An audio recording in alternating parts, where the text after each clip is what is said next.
How you doing? Hello, and we're back for episode 2 of the Halo TV series. So far, we've basically elevated from a show I absolutely despise to a show I don't like at all. Well, Master Chief's in Isolation went from an adaptation I hate and makes no sense to an adaptation I hate and makes no sense. The Halo games have such a good story, it will always be frustrating that they are deviating heavily from the source material. It doesn't help that the execution is an absolute joke compared to the games. Alright, let's just kick off this episode 2 review and see what in the floopy hell is going on in this universe. This episode opens to Halsey, who is seemingly in some sort of hologram prison. She's having a quickly paced conversation with a girl, and she seems irritated. You quickly gather that the girl is a clone similar to that she described using for the replacements of the Spartans when they were children. You gather that they keep sending in the dysfunctional clones to die at the table, and that they've been doing it for a while. She wants to know who the nice man is that keeps sending these girls in there, but the clones always die before it's revealed. We then cut to Riz getting up to some locker room shenanigans, and she's looking a bit fucked up. She absolutely took a thrashing in the finale of Season 1. Should probably be on light duty so she isn't a liability in the field. I'm just gonna throw this out here, but Riz's physique doesn't really sell that of an active duty Spartan. I can't envision a Spartan in the Halo universe, genetically pushed to the peak of human evolution, with nearly indestructible bones, insanely dense and efficient muscle striations, and increased metabolism with love handles. I'm seriously not trying to be mean here, but there's a thing called suspension of disbelief, and I know basically everything there is to know about these Spartans. The physique does not match. There's a reason Cap and Thor look the way they do in the MCU. Hell, there's a reason Pablo got in the insane shape he did for the Halo TV show, despite that being all he has going for him. It's so we, the audience, can believe the feats these guys and gals get up to in these episodes. Even if a Spartan is on pseudo-limited duty, they would still be in peak physicality compared to normal people. John Halo is now talking with Kai and tells her that he saw Makee on Sanctuary, to which Kai reminds him that she's fucking dead. Kai shot that bitch in the center of her chest, so we shouldn't have to be worried about seeing her again. ... This conversation once again has me pointing out that John Halo is way too emotional. He doesn't keep his composure when something surprises him, like in the games. You can tell me he's the bestest ever, but I don't believe it. Everything they're showing me is telling me he sucks. I can believe John 117 is the best Spartan that ever existed in the games because they show me what he's capable of. They show me how efficient and mentally sound he is in every cutscene of every game. Not like this, John Halo. Cyberpunk girlfriend, crybaby bitch. They're trying to sell this version of John so hard, but it just doesn't work on any level. They changed Cobalt Team's tags to Standby, and instead of calmly asking what happened, he gets all pissy with the young pencil pusher who clearly has no idea what the hell is going on. This boot is not the person you should be questioning, John. You should know that. I know that. I don't exist in your universe. Fuck me. We're back with some more Quan scenes.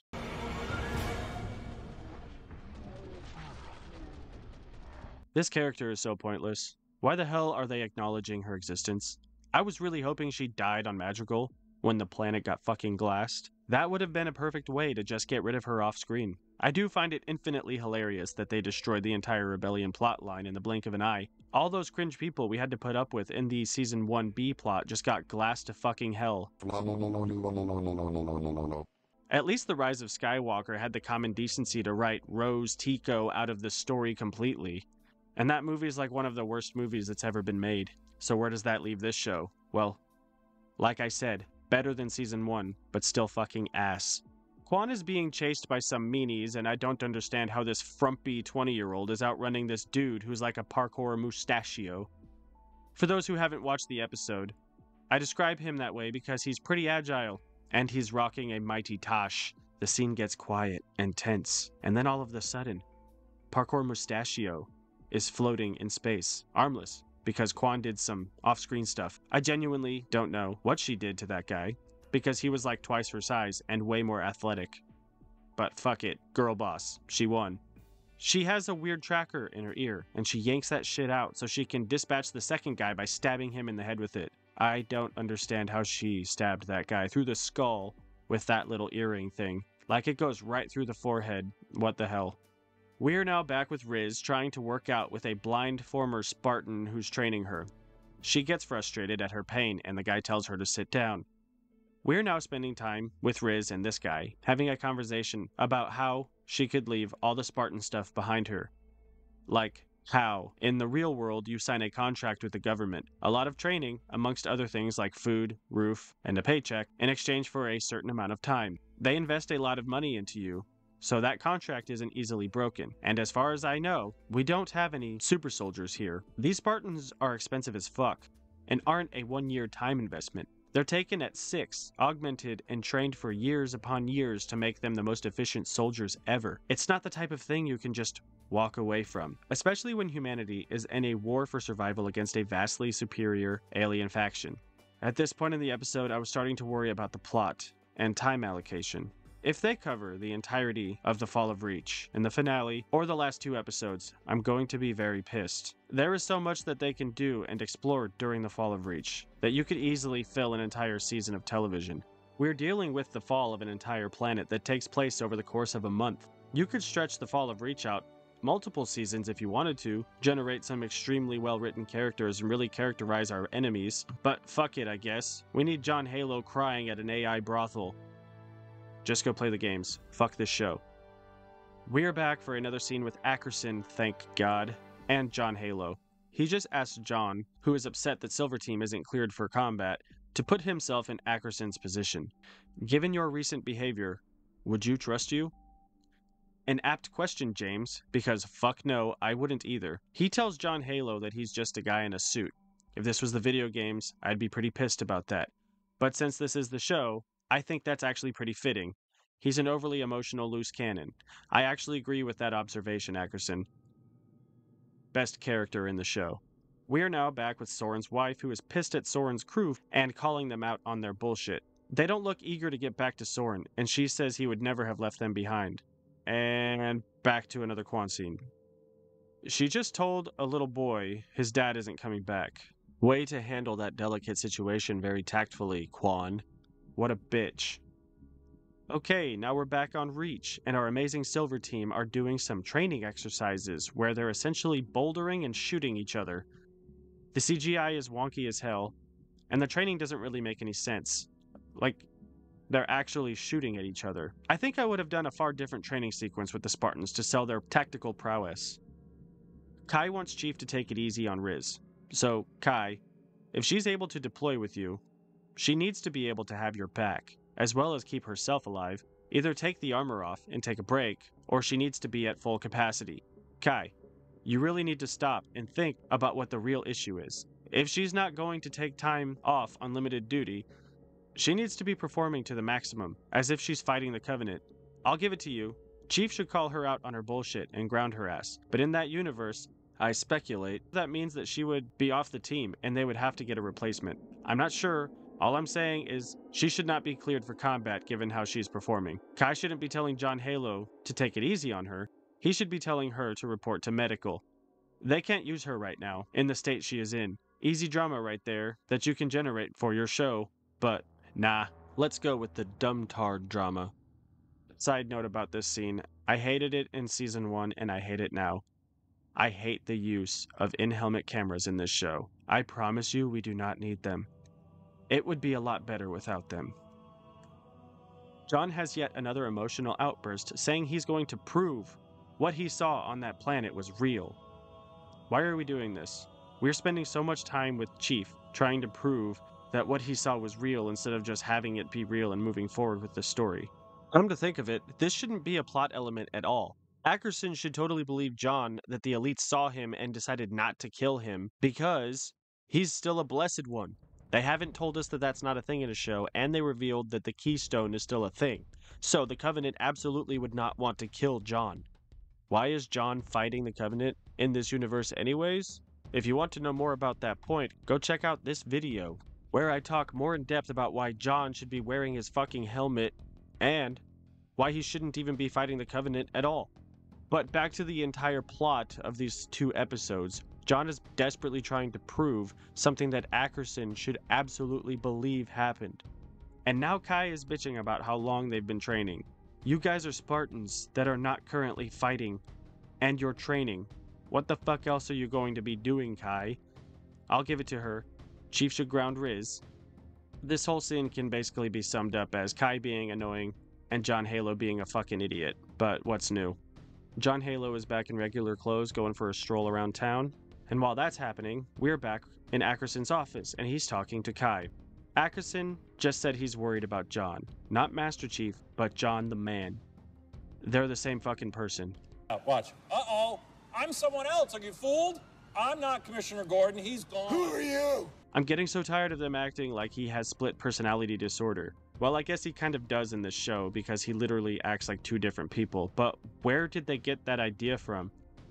When I put on a motorcycle helmet or take it off, I don't go from crying in a corner to a hyper-lethal super soldier. These creatives piss me off. Stop separating John and Master Chief like they're 2 fucking people. For the part I'm about to get into, and 2 others, I'm going to read off my notes as they stand because of the genuine shock I was feeling at the time. I don't really want to water down my real reaction to the stupidity happening on screen, so this next bit is me talk-to-texting my notes on my phone. The setup is that John Halo shows up at Corporal Perez's family's house in his civilian clothes, unannounced, looking rather unhinged. What the fuck? Chief just showed up at this corporal's house. Why the fuck is he here? What are you doing, bro? You want to ask her why she didn't tell Ackerson about the elites? Okay, the TV is paused, and before she says anything, I'm going to assume it's because you shoved her and her face hit a fucking rock. That usually causes people's memories to get a little fuzzy. But back to the main point, why the fuck is John Halo in civilian clothes and showing up unannounced to a corporal's house to desperately ask her a question with the insane power dynamic between them? Not only is he a Master Chief Petty Officer and she is a corporal that just saw combat for the first time, he's a fucking Spartan and she's basically admin in this universe because comms Marines can't shoot for some reason. You should not be here, dude. What the actual fuck are you doing? This man is absolutely unhinged. I'm thoroughly annoyed anyone on the creative team thought this was a good idea. I think the only way you can make a scene like this happen is if they had talked beforehand and she invited him over so they didn't have to talk about the incident at the military base. But then that begs the question, why the fuck are we doing any of this in a Halo TV show with the Master fucking Chief? You're just making Chief look more and more unhinged. This woman should be terrified, especially with this guy's track record and how emotional he is and how angry he gets. Opening that door should be like, fuck, I literally can't do anything to stop this guy and he's about to kill me. He's like Kylo Ren in a sense. I genuinely don't know what he's going to do next. Okay, that was my real-time reaction to Master Chief showing up at Perez's family's house to desperately ask her a question about her after-action report. There are 2 more moments like this coming up, and I know when they get here. The next one is my absolute favorite. I still chuckle thinking about it. We then cut to Riz, who's going to see somebody who can, like, touch her back and make all her boo-boos go away or something. The blind guy took her there and says that this guy saved him. And he starts talking to her about how all of these scars are in the inside, not the outside. Like, we're going back to season 1 style dialogue here. Like, it's cringe as fuck. Just go ahead and tell me what you really want to tell me, show. The focus on this is making me need to go on a side tangent. I understand how important it is to reach emotional security and maturity. In fact, it is something that many people struggle with, and it is not something that is easily taught. But there's a thing called a time and a place. Humanity is in an all-out war with an alien faction hell-bent on wiping them out. At the moment, we need every effective killing machine, lots of soldiers, lots of vehicles, weapons, and spaceships. Riz's emotions aren't going to matter much if Reach gets glassed and billions of people die. The pacing of this war makes no sense. Covenant are wiping out planets with ease, but we're stopping to have family dinners with corporals. That's fraternization, by the way. And Riz is having a spiritual awakening about how her life is hers. Earlier, the blind Spartan told Riz that she could actually walk away from this conflict. Like, we don't need every able-bodied person in this fight. World War II ended in 1945. At the time of World War II, people's main concerns weren't on people's feelings and emotions, but rather having enough bodies to fight. Interesting fact about World War II, the term grunt, which stands for General Replacement Unit, not trained, originated in World War II because the concern was getting more people that know how to hold rifles and follow orders in the fight rather than spending the time to properly train them. Pretty fucked up, but it's what was needed at the time. That's the type of mentality the military and civilian population alike would hold in a situation with an alien faction threatening to wipe out all of humanity. Spartans and Mac guns are humanity's best chance against the Covenant, and we're spending so much time in this season talking about these Spartans' emotions and how their feelings are theirs. The type of storytelling they are trying to push in this show doesn't work in the Halo universe. Let's take a second to remember some stuff about Halo Reach. George sacrifices himself thinking he saved Reach for over 300 Covenant ships to arrive through slipspace. Kat gets shot in the head while trying to get underground to avoid the Covenant glassing.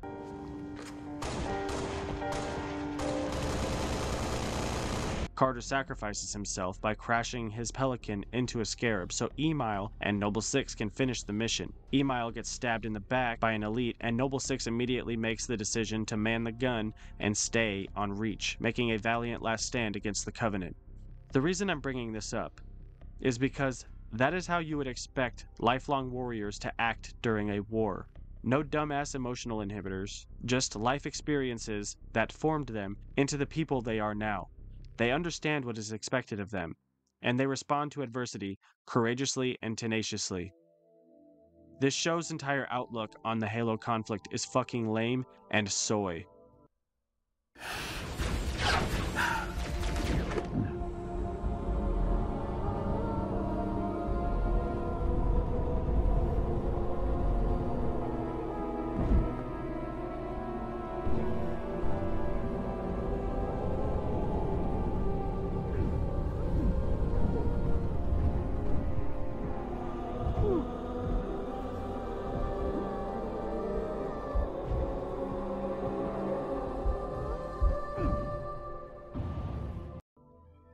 We then hard cut to a blind, limited duty, overweight, ex-Spartan telling Noble Six, right before the elite stabs him, that he doesn't have to do this whole Spartan thing. He can actually just give it all up.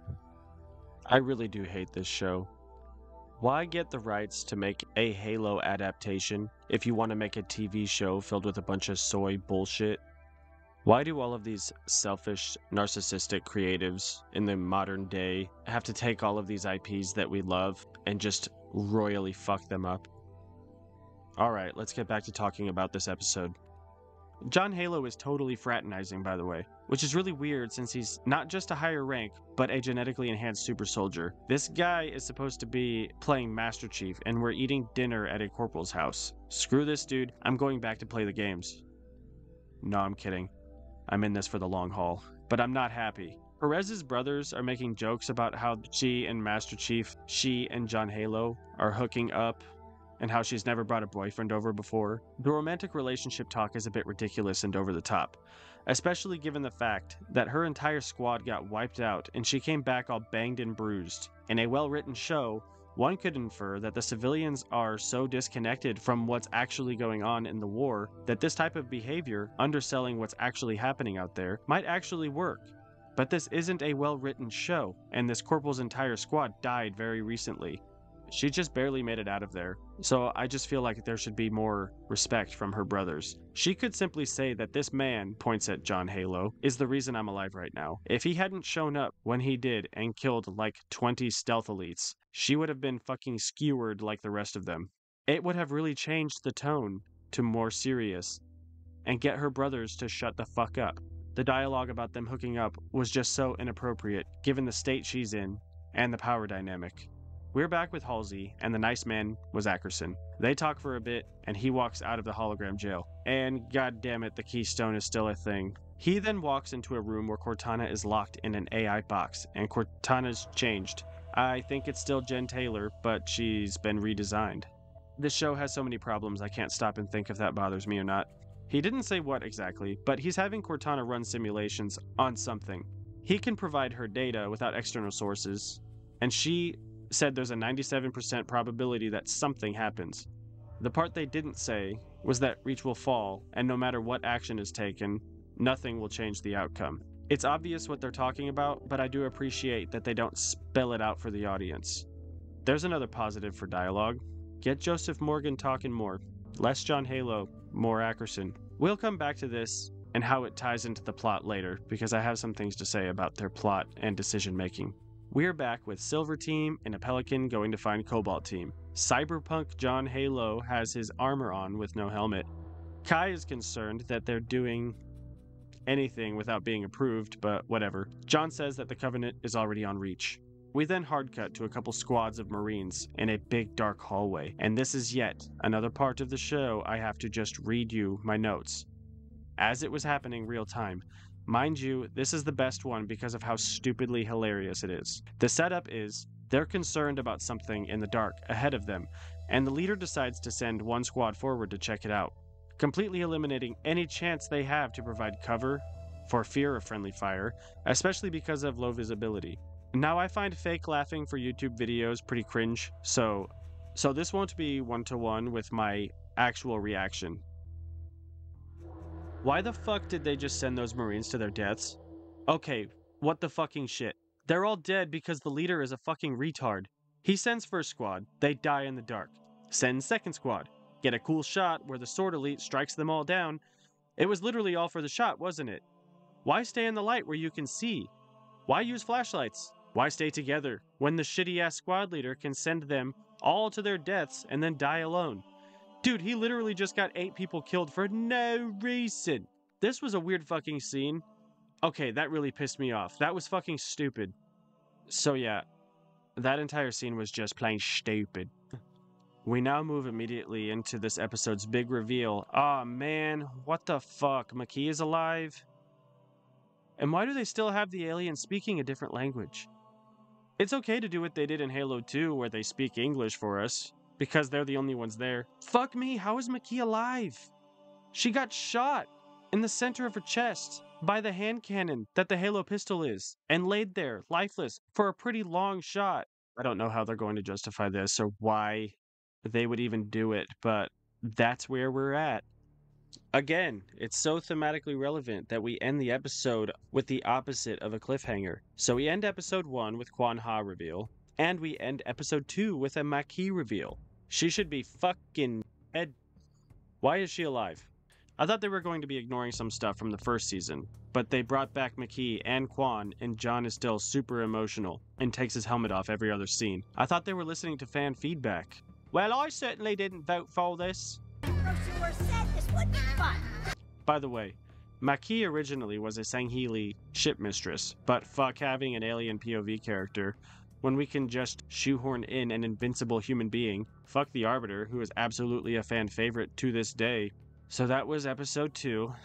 Now let's talk about the crux of the plot. So far, the plot is hinging around John Halo being a potentially unreliable narrator and Ackerson trying to decide if he can trust him or not. The thing John Halo is trying to sell him on is that the Covenant is trying to sack a heavily defended planet like Reach by strategically taking out communications arrays on smaller settlement planets.